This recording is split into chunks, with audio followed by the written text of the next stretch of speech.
Hello. Hello. हाँ जी।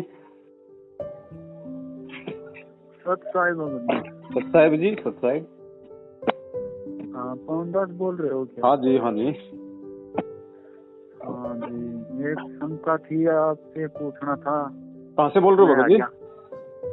मैं हरियाणा से बोल रहा हूँ, महेंद्रगढ़ डिस्ट्रिक्ट से। जी बोलिए।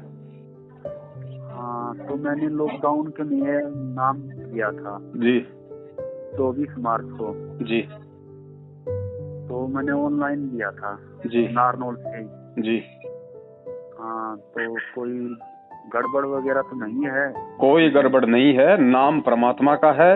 नाम लेने से पहले आपको सच्चाई का पता नहीं था। आपने ज्ञान समझ के कि भाई मुझे आत्म कल्याण करवाना है या किसी भी दुख निवारण के लिए आपने नाम ले लिया, उस समय तक आपको सच्चाई का पता नहीं था। तो गलती आपकी नहीं है भगत जी। और जो नाम आपने लिया है वो नाम परमात्मा का है, तो नाम गलत नहीं है। और ना ही हम लोगों ने कभी नाम को फर्जी बताया, ना ही हमने कभी नाम को छोड़ने की सलाह दी। हम तो ये कहते हैं कि नाम का यदि मर्यादा में रह के जाप करोगे तो नाम अपना काम पूरा करेगा, बशर्ते आपने इन लोगों का साथ छोड़ना पड़ेगा। इनके किसी भी आदेश को नहीं मानना है, ना ही आपने सतलोक आश्रम मैनेजमेंट हरियाणा के किसी भी फर्जी नामदान केंद्र पे जाना है, ना किसी प्रकार के ज्योति पाठ दान का आपने पैसा देना है। तो जी कैसे अरदास करके ही लगाएं? भगत जी, परमात्मा है धरती पे, हनुमान जी नहीं है जो उनको घंटा बजा के बताएंगे। परमात्मा अंतर्यामी होता है। आप रोज संध्या आरती करते हो, एंड में क्या लिखा है? अंतर्यामी एक तू आत्म के आधार, जो तुम छोड़ो हाथ तो मुझे कौन उतारे पार। तो हम किसको अंतर्यामी कह रहे हैं? मेरे गुरुदेव भगवान दियो काट काट की फांसी, उन्हीं को तो कह रहे हैं। तो गुरु को यदि अंतर्यामी कह रहे हैं तो अंतर्यामी फिर हृदय से मानो भगत जी। और अंतर्यामी से फिर प्रार्थना नहीं लगाई जाती। एक पंजाबी भाई का गाना है जिसमें वो बोल रहा है कि किस आगे कीजिए अरदास, सब कुछ जानदा। अरे जो सब कुछ जानता है उसके आगे अरदास नहीं की जाती भगत जी। वो अंतर्यामी है, वो हमारे सोचने से पहले हमारे मन की बात जान रहा है। अगर हम उसकी शरण में हैं, मर्यादा में रह के भक्ति कर रहे हैं, तो जिस प्रकार भगत जी सर्दी आने से पहले जो कोई 6 महीने का बच्चा होता है ना, सर्दी आने से पहले उसके माँ बाप को चिंता होती है कि भाई सर्दी आने वाली है, बच्चे को स्वेटर ला के देनी है, कंबल ला के देना है, बच्चे के लिए जो है मतलब मोजे ला के देने हैं। बच्चे को नहीं पता, लेकिन माँ बाप को पहले ही मालूम पड़ जाता है कि बच्चे के लिए क्या क्या व्यवस्था करनी है। तो इसी प्रकार भगत जी वर्तमान में हम उस परमात्मा के नादान बच्चे हैं, और मालिक को पता है कि हमारे प्रारब्ध में क्या संकट है, क्या परेशानियां हैं और कैसे उनका निवारण होगा। तो मालिक अंतर्यामी है भगत जी। अपने हृदय से उनसे प्रार्थना करो। आपने अपने घर पे जहां भी परमात्मा की फोटो लगा रखी है, आप चाहे अपने खेत में परमात्मा को दंडित करके प्रार्थना कर लो भगत जी, कोई जगह का महत्व नहीं है यहाँ। आप यदि सच्चे मन से प्रार्थना करोगे, सच्चे दिल से प्रार्थना करोगे, तो चाहे पहाड़ पे बैठ के परमात्मा को पुकार लेना, परमात्मा आपकी बात सुन लेगा। और एक शंका और थी, क्या नाम था, मैं कभी बीड़ी दारू सिगरेट कदेसी नहीं पीता था जी। ये नाम खंडित इन्हीं चीजों से ज्यादा होता है कि और कोई चीजों से भी होता है? देखो भगत जी, नाम कभी भी खंडित नहीं होता परमात्मा का। जो नाम आपको मिल गया, आपके अंतःकरण में परमात्मा ने 2 बोल बोल के जो नाम डाल दिया, वो नाम आपके इस जीवन तक कभी भी खंड नहीं होगा। जो मर्यादा गुरुजी ने बता दी, जो नियम बता दिए, वो नियम खंड होने से ऑटोमेटिक विधान है परमात्मा का, नाम अपना काम नहीं करेगा। हाँ, जैसे मैं ये बीड़ी तंबाकू दारू परिवार में कोई पीता नहीं, चाय चपात नहीं पीते हम कोई। हाँ, देखो आपने जो भी नाम ले रखा है और उस नाम के साथ जो भी आपको नियम बताए हैं, हाँ जी, उन नियमों की यदि आप अवहेलना करोगे, उन नियमों को यदि आप उल्लंघना करोगे, तो भगत जी मालिक का, हमारे जो सतगुरु देव जी हैं, उनके वचन की अवहेलना हो जाती है। और भक्ति मार्ग में सतगुरु के वचन की यदि अवहेलना हो गई तो भगत जी फिर परमात्मा लाभ जो है जीव को कम देगा। तो ये नामदान सेंटरों पे नहीं जाए हम? बिल्कुल जाना नहीं, भूल के भी। ये तो आपने खुद सोचना पड़ेगा, मेरे कहने से विश्वास मत करो भगत जी। आप खुद भी इन बातों पे विचार करो कि किस तरह के घटिया आदेश संगत को गुरु जी की आड़ में ये लोग दे रहे हैं। बीजेपी को वोट नहीं डालोगे तो जिंदगी में कभी नाम शुद्ध नहीं होगा। ये परमात्मा यहाँ पे घटिया राजनीति करवाने आता है या फिर भक्ति करवाने के लिए आता है? बिल्कुल। तो कौन दे रहा है फिर ये आदेश? हरियाणा में जाटों के आरक्षण में शामिल करवा दिया, उस समय तो इन्होंने बीजेपी के विरोध में भक्तों को खड़ा कर दिया, और आज बीजेपी के पक्ष में कह रहे हैं कि बीजेपी को वोट नहीं डालोगे तो आपका कभी नाम शुद्ध नहीं होगा। ये दोगले और घटिया काम क्या परमात्मा सतलोक से यहाँ क्या करेगा? क्या इस पृथ्वी लोक पे वो परमात्मा जेल में बैठा है, लोगों की गालियां सुन रहा है, तो वो भक्ति करवाने के लिए कर रहा है ये सारा सब कुछ, या फिर घटिया राजनीति करवाने के लिए? हाँ, तो ये कौन कर रहा है उनके आड़ में भगत जी? ये यही तो लोग हैं। तो इनकी तो भगत जी शकल देखना भी पाप है, जिसको सच्चाई का पता चल गया उसके बाद। ये तो है भगत जी। तो भगत जी गुरु जी के जेल से बाहर आने तक आप जी अपनी मर्यादा में रह के भक्ति करते रहो। और भगत जी काल भगवान का लोक है, परमात्मा को भी अच्छे से पता है कि नाम लेते ही ऐसा नहीं है कि भगत कभी मर्यादा खंडित नहीं करेगा। भगत जी नियम टूटते हैं, क्योंकि इस भक्ति को समझने में जीव को कम से कम 3-4 साल का समय लग जाता है। तो बहुत सारी गलतियां हमसे हो जाती हैं जाने अनजाने में, तो उसका एक ही तरीका है। ये गलती तो बिल्कुल नहीं होगी भगत जी। बहुत अच्छी बात है। फिर भी अगर जाने अनजाने में कोई गलती हो जाए इस तरीके से, देखो भगत जी, धोखे से कोई आपको दारू पिला दे, शराब पिला दे, कोल्ड ड्रिंक में डाल के बियर पिला दे, आपको सब्जी के बहाने आपको चिकन खिला दे, तो गुरुजी ने कहा कि बेटा उससे नामखंड नहीं होता है, क्योंकि वो आपने नहीं किया, वो आपको धोखे से किया है। और फिर भी ऐसी कोई मजबूरी वाली ऐसी कोई बात हो जाए, कोई ऐसा चीज हो जाए, तो परमात्मा जी थोड़ी शंका हो रहा है। जैसे परिवार में रहते हैं तो आपस में मियाँ बीवी बोल लेते हैं, थोड़ा वैसे उनसे फर्क पड़ता है भगत जी। इन चीजों से देखो ऐसा है, सबके परिवार में है भगत जी, सबके परिवार में। अब हम जीव हैं भगत जी, हम कोई भगवान तो है नहीं। अब छोटी मोटी ऊंच नीच सबसे हो जाती है भगत जी, गुस्सा भी आ जाता है, बच्चों के एक आधा चांटा भी मार देते हैं, ठीक है। तो लेकिन फिर भी हम फिर भी भगत जी हम परमात्मा से प्रार्थना करें कि परमात्मा हमारे इन विकारों को भी आप दबाओ धीरे धीरे, और ये भक्ति करने से ही विकार दबेंगे। और ऐसा अगर छोटा मोटा कोई हो जाता है अगर कभी भगत जी इस तरीके से, देखो कोई आदमी शरीर से परेशान है, कोई बेचारा जो है बल्कि पैसों से परेशान है, कोई किसी और बात से परेशान है, तो आदमी जोश में आके या फिर इन विकारों से ग्रसित होकर आदमी ऐसी गलतियां कर देता है। तो उसके लिए अपने परमपिता परमात्मा सदगुरु रामपाल जी महाराज जी को दंडवत करके समय याचना करें और आगे से वो गलती ना करें, उसका हम ध्यान रखें। बस यही इसका उपाय है। ये भगत जी के नाम से बस जैसे मैंने नाम लिया, जब से मैं मेरे 1 साल से मेरे गाड़ में मवाद रहती थी जी। उसके बाद नाम लिया मैंने, 15 दिन के बाद मेरा गायब हो गया। भगवान ने ऐसा चमत्कार कर रखा है कि बढ़िया काम में हो रहा है। भगत जी भगवान धरती पे है, सारे काम करेगा, मोक्ष भी देगा, सब कुछ करेगा, दुख परेशानियां भी दूर करेगा, लेकिन करेगा उसकी जो परमात्मा को परमात्मा मानेगा। थोड़ी रोजी रोटी नहीं मिल रही, बस थोड़ा सा धंधा पानी थोड़ा। भगत जी टेंशन ही मत लो, अगर आप परमात्मा की शरण में हो और परमात्मा ने यदि आपको भजन दिया है तो भोजन भी वही देगा, चिंता मत करना इस चीज की। आपसे बात करके बहुत खुश हुए हम तो शंका में थे बहुत ज्यादा। कोई भगत जी इतनी सहज भक्ति है, परमात्मा ने इतनी सहज भक्ति हमारे को दी है। गुरुजी ने क्या बताया? गुरुजी ने ये बताया कि बेटो इस दुनिया में मैं तुम्हें जो भक्ति दे रहा हूँ, इस भक्ति से बढ़ के कोई कठिन काम भी नहीं है और इस भक्ति से बढ़ के कोई सरल काम भी नहीं है।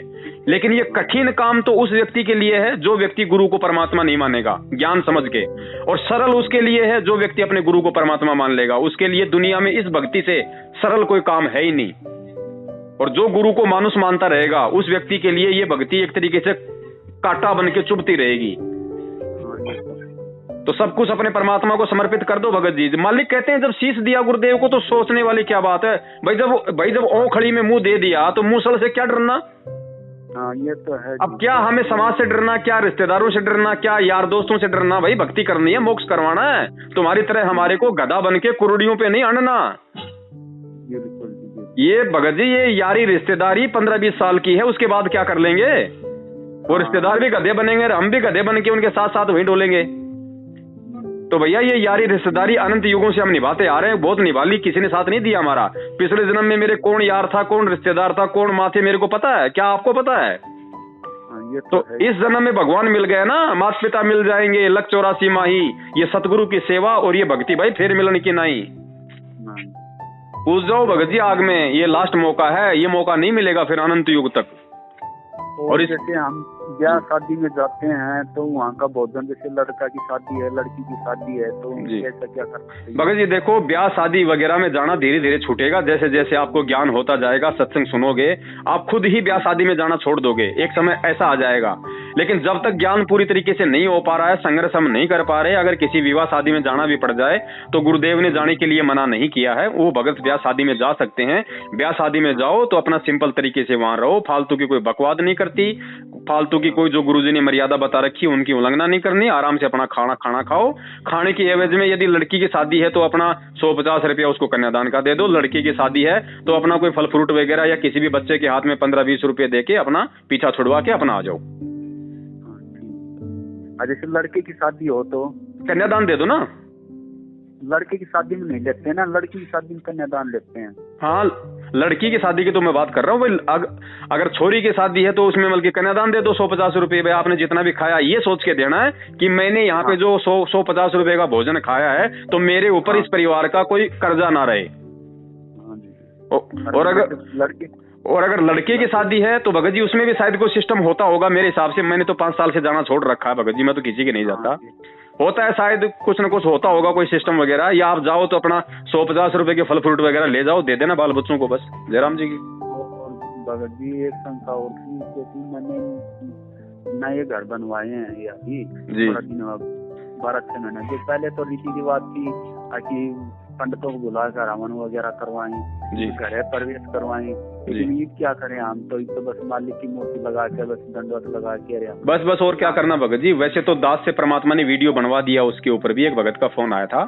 करना क्या है भगत जी, आप जब भी अपने अरे आपका तो घर है, आप तो घर बनवा रहे हो तो रोज ही उसमें प्रवेश कर रहे हो ना, रोज ही परमात्मा आपके साथ में है, आप अपने मंत्र भी करते रहते हो, अपनी आरती भी करते होंगे मोबाइल में, तो आपका तो प्रवेश ऑलरेडी उस घर में हो चुका है। फिर भी आपको यदि ऐसा लगता है घर बनने के बाद में, तो जिस दिन आपको लगे कि आज मैं इस घर में सही तरीके से रहने वाला हूँ, तो समय अनुसार सुबह का समय हो तो परमात्मा का ज्योति लगा के नित्य नियम कर दो, दोपहर का समय है तो असुर निकंद अंदर जो है परमात्मा के रेमेडी लगा के दीपक लगा दो, शाम का समय तो संध्या आरती लगा के अपना दीपक लगा दो। और मालिक ने कहा कि मंगलाचरण बोल दो, मंगलाचरण का मतलब मंगल ही मंगल, बस। और क्या करना भगत जी हमें,